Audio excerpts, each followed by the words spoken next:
দোয়া করি এভাবে। বিশ্বনবী মাঝে মাঝে দোয়া করতে করতে বৃষ্টির জন্য যখন দোয়া চাইতেন, আরাফার ময়দানে যখন দোয়া চাইতেন, দোয়া করতে করতে হাতটারে উপরের দিকে করতেন। সবাই এরকম হাত তোলেন, সবাই হাত তোলেন।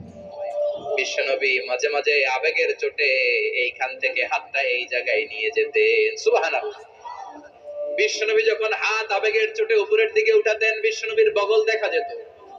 সাহাবারা বলতেন হাত্তা ইরা বায়াদু ইবিতাইহি, এই সুযোগে আমরা দেখতাম ওনার বগলটা থপথপে সাদা, কোনো দাগ ছিল না। মুস্তাওয়াল জাবিন, প্রশস্ত ললাট ছিল। আসাম্মুল আন, খাড়া নাক ছিল। বিষ্ণুবীর নাক কিন্তু বোচা ছিল না। এরকম চ্যাপ্টা নাকরে আপনারা কোম্পানিগঞ্জে কি বলেন? সাকমা কি নাক? হ্যাঁ, ভুসা।